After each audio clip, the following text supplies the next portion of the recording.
Ladies and gentlemen, let me cover the social media for small business. I'm gonna try to be brief. I don't have much time left, but I hope that that would be useful for you guys. Basically, right now the most popular platform that people are using is Instagram. We can, talk for a long time, and I have a separate segment just for the Instagram we can talk about. But in Instagram, the name is important, so make sure your name is reflecting what you do, and kind of catchy and easy to remember, and not complex. The shorter, the easier to spell, easy to share with, and not offensive. Not look at this from those kind of lenses and perspective. Also, bio is important. Don't say too much, don't say not enough. So it has to be appealing, it has to be relevant, it has to be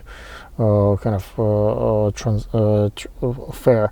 If you talk about, let's say, in the bio about sex, and then you talk about kids, that's misleading, and Instagram will bury your account really deep. So you want to make sure that the content and the tags and everything is consistent, cohesive with who you are and what you do.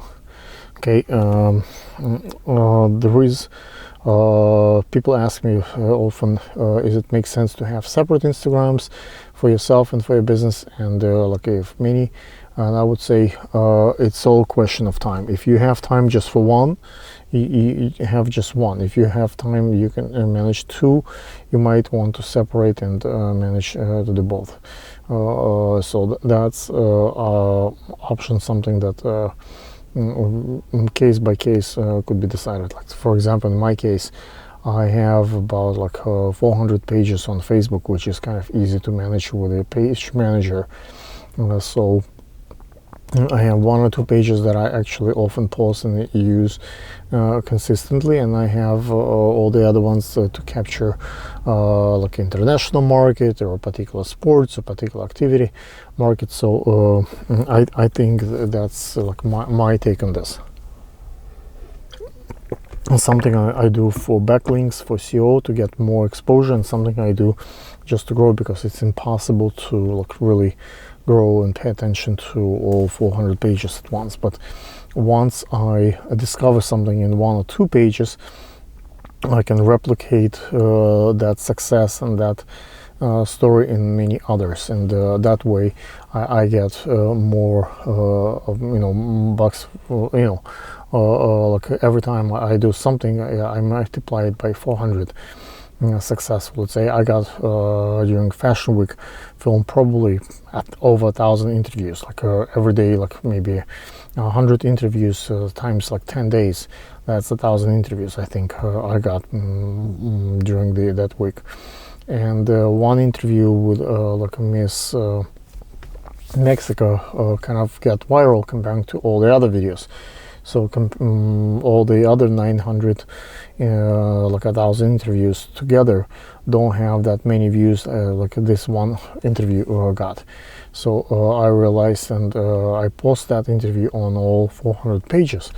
So it gave me growth of audience for each page. So if I would just post it on one page, I kind of cannibalize my own market, because it's my own video, and I post it in many different places. But every page get a boost because I had that original file or that original video for that page.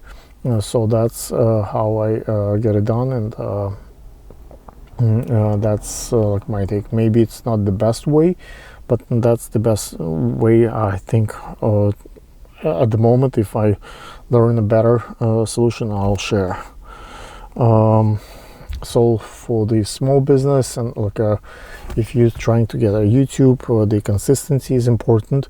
You want to film good stuff, but if it will consume your business and you go out of business because you're filming the videos, that's not going to be good. So you want to do it in free time, when you have a moment, and not instead of doing a business. Like right now I have another like 10-15 minutes before my next appointment.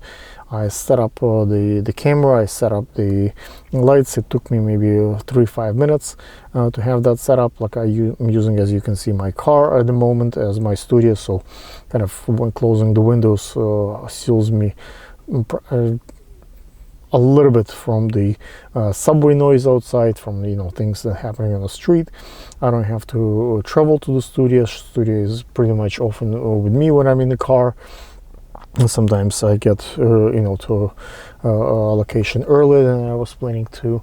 So that's the kind of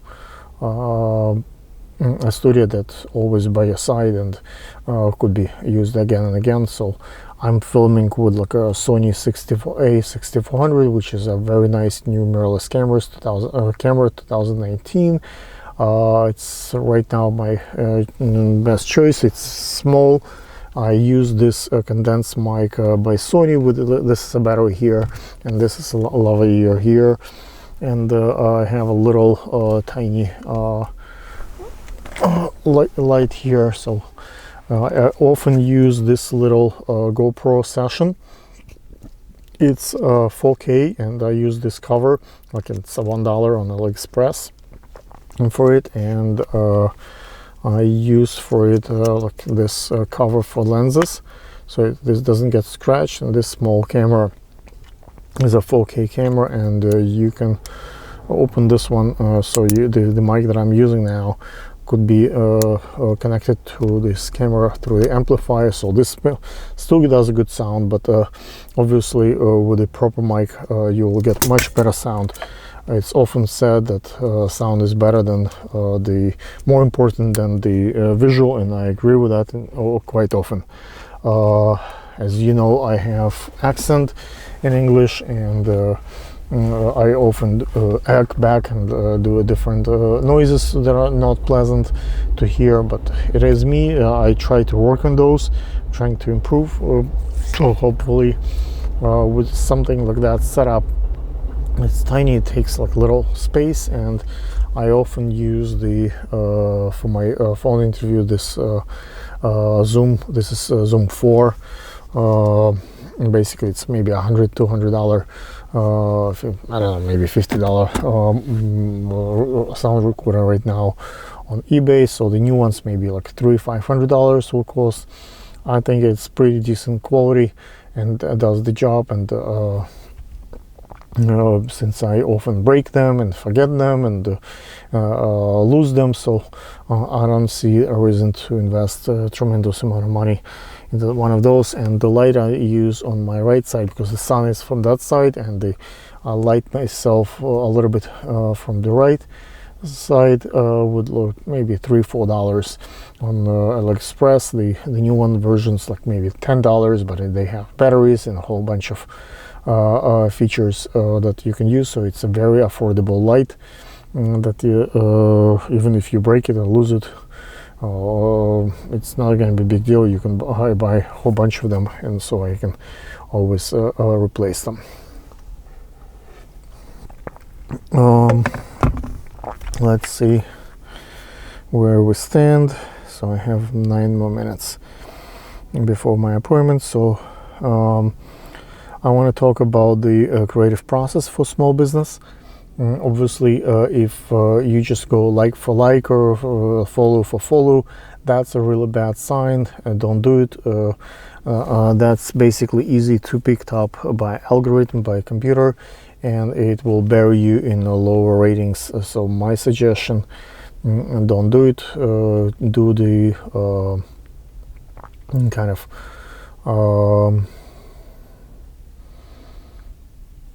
like a great content, be creative, produce something interesting.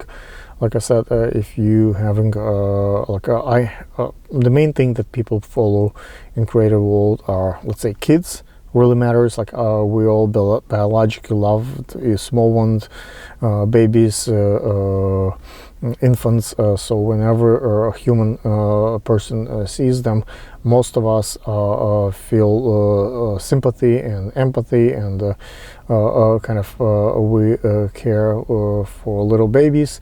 So filming with children and kids' toys really helps to have your Instagram smile and bubbly and happy. The other major appeal obviously is sex. People love to have sexy, edgy photos and videos, and like, I'm not saying to do porn, to do something really